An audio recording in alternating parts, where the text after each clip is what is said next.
Hello, world, and welcome to Thought Provoking. I would like to take a moment to introduce myself. My name is Joel. Over the course of my life, I have been in careful observation of the planet and the actions and the outcomes of the powers that be on this earth that currently govern over us. You may call them the power elites or the wealthiest families on earth. Let me back up for a moment. When I was around 8 years old, I woke up to find a being standing next to my bed. The being glowed bright white with what you would call a purple aura surrounding it. It emanated a glow in its light body. In my confusion, I asked the being if it were my mother. It responded telepathically, as a feminine sound and energy that resonated in my mind, and it simply responded, "Yes," but in a higher tone. The following night, I awoken again, this time to my windows being blown open by a powerful vacuum and light that lifted me off my bed. In panic, I reached for my bed frame and grabbed hold of it, but my grip was not strong enough and the light sucked me out of my window. From this, my mind goes blank. I awoke again in my bed.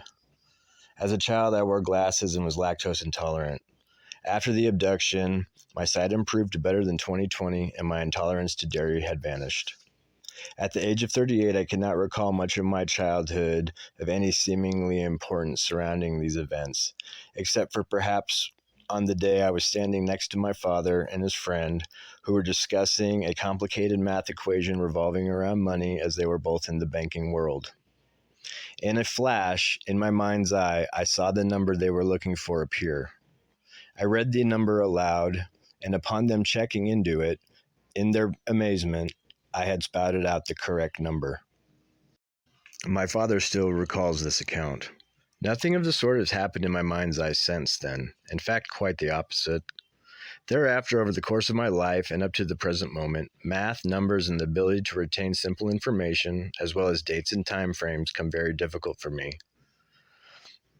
After countless hours of studies, my mind simply cannot recall the studies. I am what they call on the high-functioning spectrum of autism. Before going any further, I find it vastly important to express my previous episodes of what the Western world would call psychosis in the form of mania. I realize that to a lot of folks, or the common skeptic, this might cause them to ignore or debunk what I have to say and the accounts and experiences of my perceptions in life as a teenager and adult. And what others perceive as psychosis, to me is like living in a waking dream, where I am receiving what I can only describe as what seems like channeled information from an intelligent source. Whether it is from spirit or extraterrestrial is not always known to me at the moment.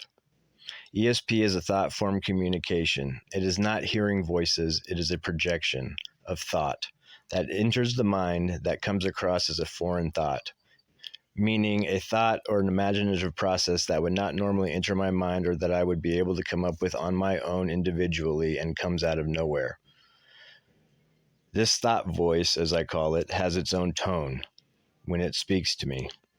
And therefore, anytime it does, I identify it individually, and it always has something profound or important to say in regards to helping my expansion or my understanding of the world as it is today. In my life, I have traveled many places. I have been to nearly all states in the United States and many parts of Canada. I hadn't need to travel far and was very blessed to encounter people and beings along the way that helped open my perception and give me insights into myself and the world that helped guide me along my journey, of which I will get into in later video and their importance. For now, I mention it because along my travels in New Mexico, I came across a group of Native Americans. In speaking with them and telling them of my psychosis and the Western's world to lock you in an institution and force pills down your throat to the point you need to take them in order to be released from their institutions, and their way of going about psychosis or anything that challenges a normal mental playing field, they respond as such.